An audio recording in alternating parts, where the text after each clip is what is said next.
오늘 주시는 말씀 봅니다. 말씀은 잠언서 25장입니다.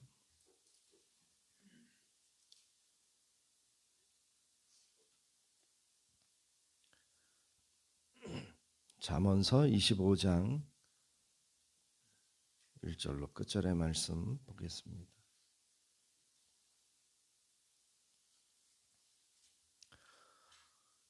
다 찾으신 줄 알고 잠언 25장 1절로 끝절의 말씀 교독하며 말씀 봅니다.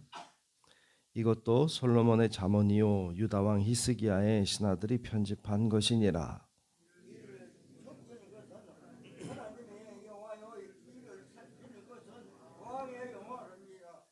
하늘의 높음과 땅의 깊음 같이 왕의 마음은 헤아릴 수 없느니라.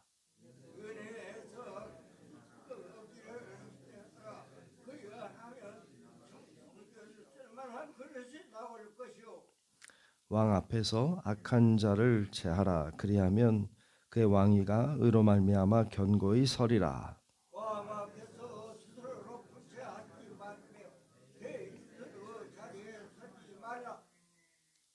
이는 사람이 내게 이리로 올라오라고 말하는 것이 내 눈에 보이는 귀인 앞에서 저리로 내려가라고 말하는 것보다 나음이니라.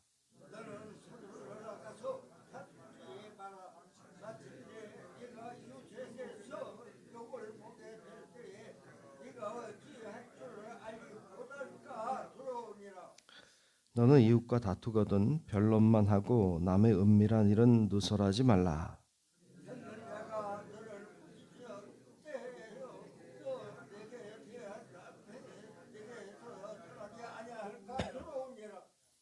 경우에 합당한 말은 아로새긴 은 쟁반의 금 사관이라.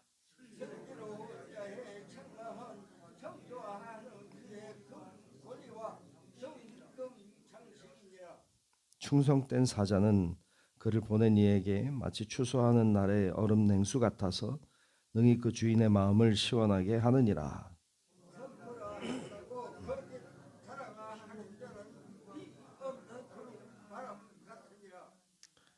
오래 참으면 관원도 설득할 수 있나니 부드러운 혀는 뼈를 꺾느니라.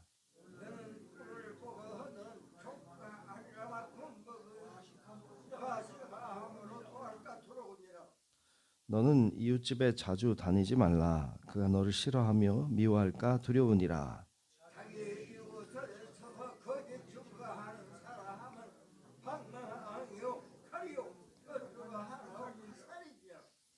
환난 날에 진실하지 못한 자를 의뢰하는 것은 부러진 이와 위골된 발과 같으니라.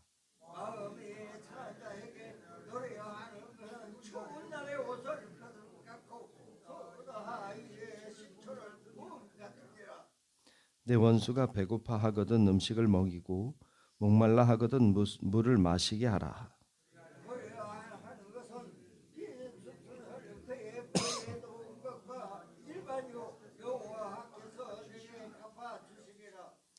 북풍이 비를 일으킴같이 참소하는 혀는 사람의 얼굴에 분을 일으키느니라.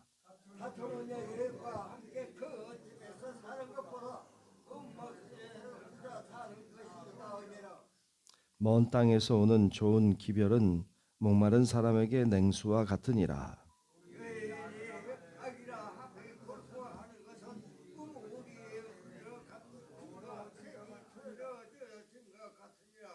꿀을 많이 먹는 것이 좋지 못하고 자기의 영예를 구하는 것이 헛되니라.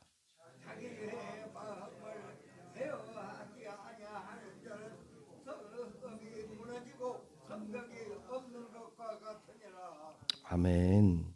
다 같이 아멘. 네, 크신 주의 은혜가 오늘도 예배하는 우리 모두 위에 임하시고 함께 하시기를 축복합니다. 네, 오늘 잠언서 25장 말씀을 봤습니다. 네, 오늘 25장에도 우리에게 여러 가지 지혜의 말씀들을 알려주고 있습니다. 먼저 2절 말씀에 보면 2절 말씀에 이런 말씀이 있어요.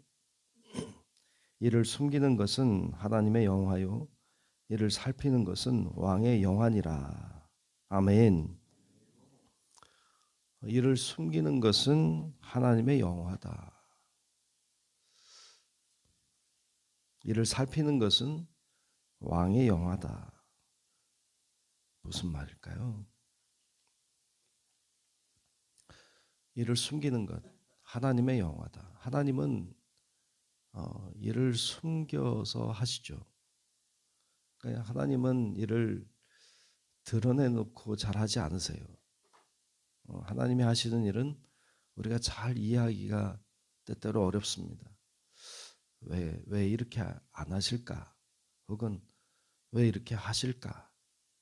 그걸 잘 이해하기가 어려울 때가 있죠.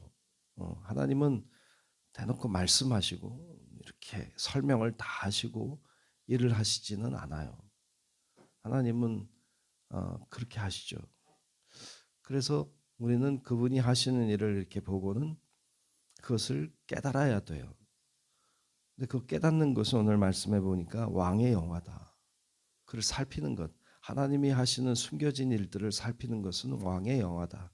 여기서 왕은 우리를 가리킨다 하겠죠.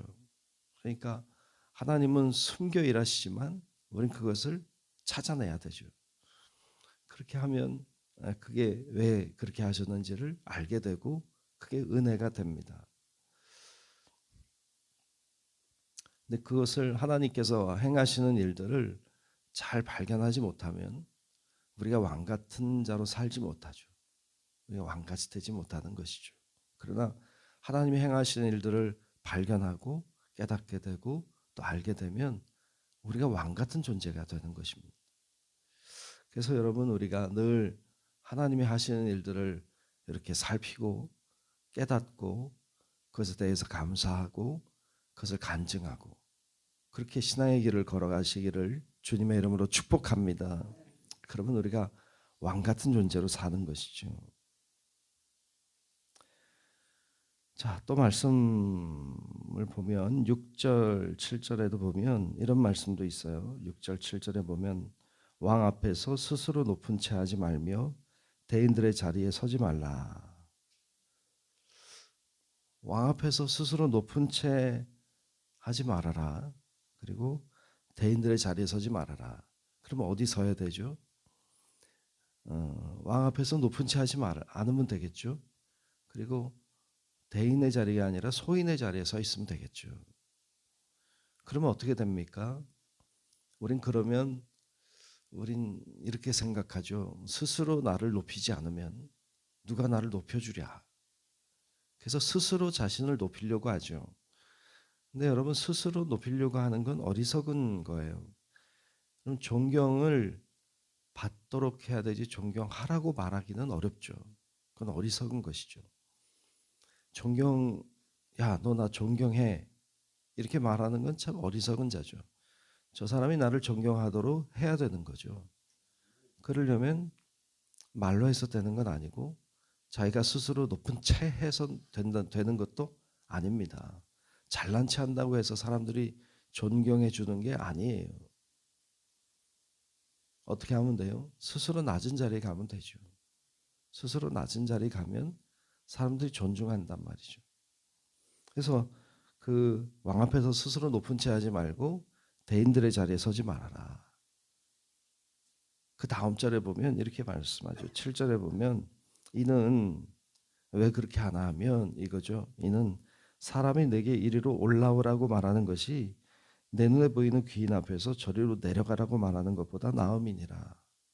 낮은 자리에 있으면 누가 보거든 이리 올라오세요. 이렇게 말하죠. 왜 그 낮은 자리에 계세요? 이리 올라오세요. 그러면 존경을 받죠. 그런데 높은 자리에 있어서 더 높은 사람이 오면 저리 내려가세요. 이렇게 말하게 되겠죠. 그러면 부끄러움을 당하게 될 것입니다. 누가복음에도 보면 그런 말씀을 하고 있죠. 이와 비슷한 말씀을 하고 있어요. 그러니까 예수님도 우리들에게 높은 자리에 있지 말아라. 낮은 자리에 있으라. 그러면 사람들이 너를 존중히 여겨서 올라오라고 할 것이다. 그러나 높은 자리에 있다가 더 높은 이가 오면 너 저리 내려가라 이렇게 말할 텐데 부끄럽지 않겠느냐. 그러니까 그게 지혜죠. 삶의 지혜. 낮은 자리에 있는 것이죠. 그러면 존중을 받습니다. 자, 또 9절과 10절에도 보면 이런 말씀도 하고 있어요. 9절 10절에 보면 너는 이웃과 다투거든 변론만 하고 남의 은밀한 말은 누설하지 말라. 어떤 사람과 이렇게 이야기 나눌 때 뭐 의견이 다를 수 있겠죠. 그러면 이렇게 의논을 하는 거죠. 변론을 하는 거죠. 누구 말이 옳은지, 내 말이 옳은지 네 말이 옳은지.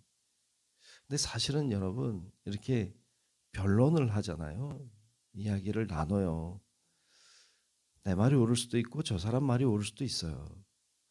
이 토의를 하고 논의를 할 때는 내 말이 옳다 이렇게 생각해서 하면 논의 자체가 되질 않아요. 변론을 할 때는 너 말이 옳을 수도 있고 내 말이 옳을 수도 있고 또 얘기하다 보면 제 3의 안이 좋을 수도 있어요.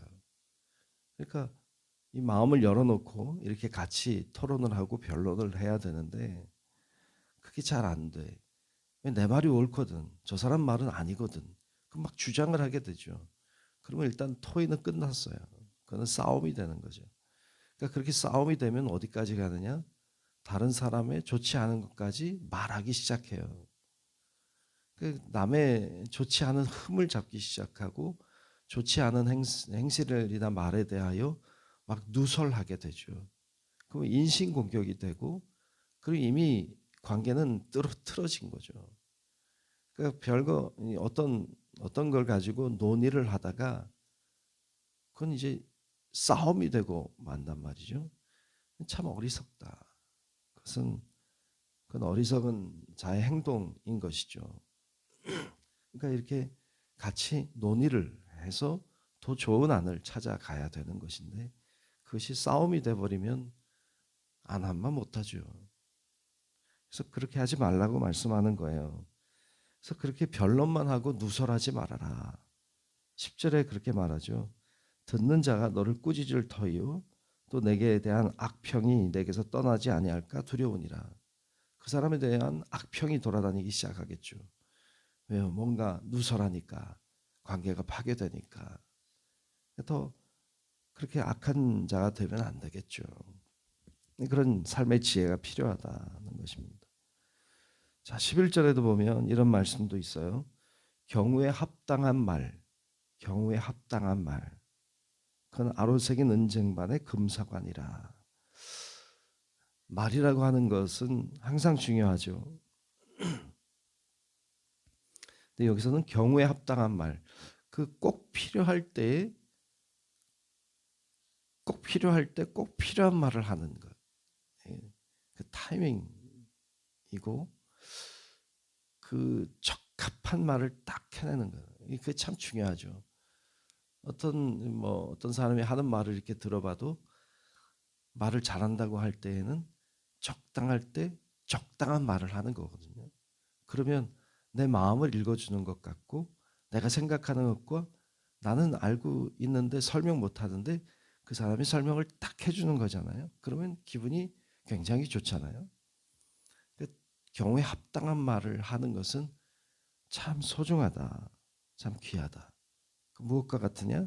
말씀해 보니까 아로새긴 은쟁반의 금사과다. 예, 아로새긴 은쟁반이 있다고 합시다. 그 위에 놓여 있는 금사과와 같다. 야, 예쁘잖아요.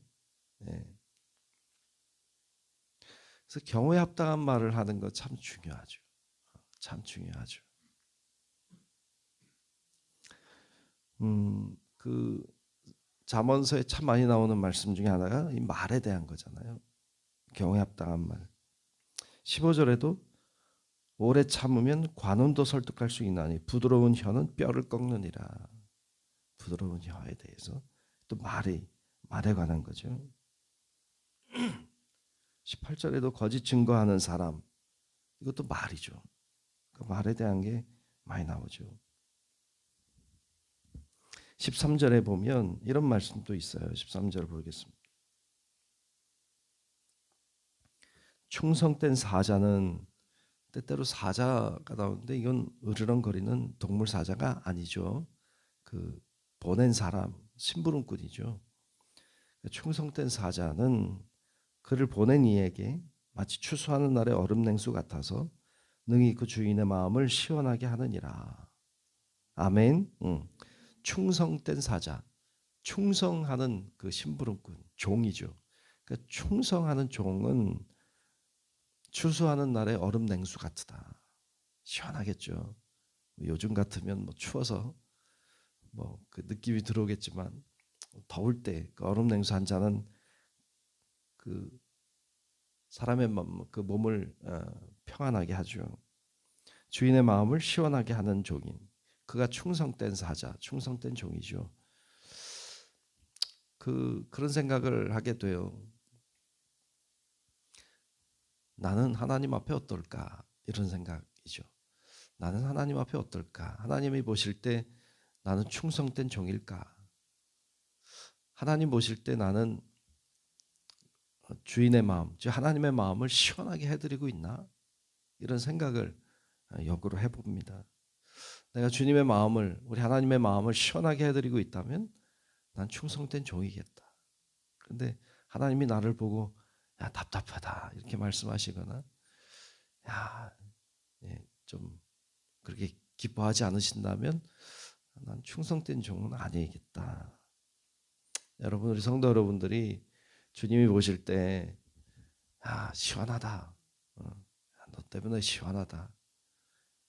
다윗처럼 내 마음에 합하다. 이런 말을 들을 수 있도록 우리 모두가 충성된 종들이 되시기를 주의 이름으로 축복합니다.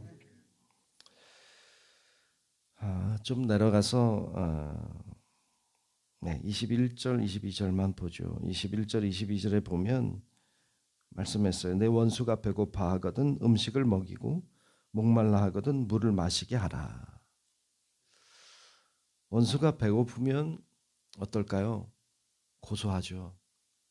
잘 됐다 이렇게 생각하고, 원수가 목마르면 날 그렇게 힘들게 하더니 천벌받았다. 잘 됐다. 한번 당해봐라. 이렇게 생각하기 쉽죠. 은근히 원수를 돌아보고 싶은 마음이 없죠. 왜 내가 원수를 도와줘야 돼요? 싫죠. 근데 성경은 우리에게 원수를 사랑하라고 말씀하신 게 주님의 말씀이니까 어렵죠. 뭐 그렇게까지 해야 될까요? 배고파면 그냥 두지 뭐 누가 주겠죠. 근데 성경은 아니죠. 음식을 주라, 먹이라, 목마르면은 물을 마시게 하라. 왜 그렇게 할까요? 22절에 보면 이렇게 말씀하고 있어요. 22절을 볼까요?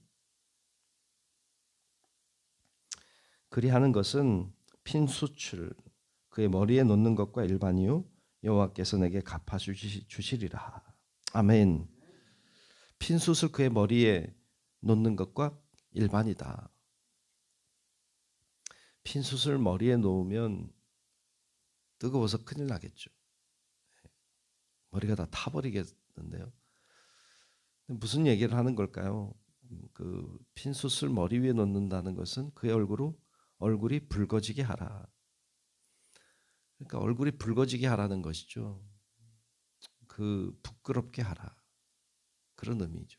그러니까 원수인 걸 알죠. 원수도 내가 그를 싫어하는 것, 원수 관계인 걸 아는데 배고픈데 먹을 걸 주고 목마른데 마실 걸 주면 그 사람이 스스로 부끄럽겠죠. 얼굴이 붉어지겠죠. 스스로 부끄럽게 하라. 그리고 하나님이 갚아주신다. 그러니까 여러분, 우리가 원수 갚음이 내 안에 있지 않아요. 내가 하려고 할 때 죄 짓고 살게 돼요. 그리고 내 마음은 지옥이 되죠. 여러분, 우리가 누군가를 미워하고 산다는 것은 정말 어리석은 것이죠. 왜냐하면 누군가를 미워하며 살면요, 내 마음만 지옥이지 그 사람은 지옥을 살지 않습니다. 나만 지옥을 사는 거예요. 왜 내가 그 사람 때문에 지옥을 살아야 돼요? 그러니까 내가 왜 그 사람을 미워해서 내 마음이 지옥이 돼서 살아야 돼요? 그건 어리석은 것이죠. 그 사람은 잘 살아요. 내가 아무리 미워해도. 그게 아니라 그 사람을 오히려 도와주고 그 사람을 오히려 힘들 때 격려가 되게 하면 그러면 그 사람은 스스로 부끄러울 것이고, 그리고 하나님이 그걸 갚아주신다. 원수 갚으면 하나님께 있죠. 하나님이 하시는 일이죠. 그래서 우리가 그렇게 살아가는 것이 지혜임을 오늘 말씀도 우리에게 들려주고 있습니다. 오늘 말씀은 설명하지 않은 부분도 여러분 오늘 자세히 보면 왜 이러지? 이런 말씀들이 많아요. 그러면 잘 살펴보세요. 이 말씀이 이해가 잘 안 되는 부분들도 있어요. 다른 번역 성경을 보세요. 그러면 쉽게 이해가 되는 부분이 많아요. 오늘 말씀 중에도 꿀을 보거든 조카리만큼 먹으라. 과식함으로 토할까 두렵다. 그런데 조카리만큼 먹으면 과식하는 거죠. 근데 이 조카리가 아니라 적당히 먹으라는 말인데, 그러니까 그런 식으로 이 말씀을 우리 성경만으로 좀 어려우니까 다른 번역서도 보고, 그리고 그 말씀이 무슨 뜻인지 이렇게 깊이 생각해 보면 그 말씀이 이제 되씹게 되는 거죠. 그러면 이게 은혜가 돼요. 여러분들도 말씀을, 잠언의 말씀은 이렇게 한 구절 한 구절 이렇게 잘 들여다보고 삶에 깊은 지혜가 들어있으니까 이렇게 잘 보고 그것이 여러분들의 삶에 은혜가 되고 양식이 되도록 여러분 그렇게 말씀을 따라 살아가는 우리 성도 여러분들 되시기를 주님의 이름으로 축원합니다. 기도하겠습니다. 고마우신 아버지 하나님, 오늘도 하나님 우리를 인도하셔서 하나님 앞에 나와 기도하고 예배하게 하심을 감사합니다. 하나님이 우리를 알고 계시고 보고 계시고 우리를 인도하고 계심을 믿습니다. 주님 바라보고 사는 저희들 되게 하시고 주의 뜻을 따라 사는 저희들이 다 되게 하여 주옵소서. 기도하는 자리를 축복하시고 기도하며 나아가는 곳에 길이 열리게 하시고 소망이 있게 도와주시고 하나님이 함께 하신다는 믿음의 자신감을 가지고 오늘도 지혜롭게 사는 성도들이 되게 하여 주옵소서. 오늘도 정성껏 드린 예물을 축복합니다. 하나님이 인도하시고 역사하사 귀한 예물을 통하여 하나님의 영광이 드러나게 하여 주옵소서. 오늘도 주님과 동행하기를 원하오며 살아계신 예수님 이름으로 간절히 축복하고 기도하옵나이다. 아멘. 하늘에 계신 우리 아버지요, 이름이 거룩히 여김을 받으시오며 나라가 임하시오며 뜻이 하늘에서 이루어진 것 같이 땅에서도 이루어지이다. 오늘 우리에게 일용할 양식을 주시옵고 우리가 우리에게 죄 지은 자를 사하여 준 것 같이 우리 죄를 사하여 주시옵고 우리를 시험에 들게 하지 마시옵고 다만 악에서 구하시옵소서. 나라와 권세와 영광이 아버지께 영원히 있사옵나이다. 아멘.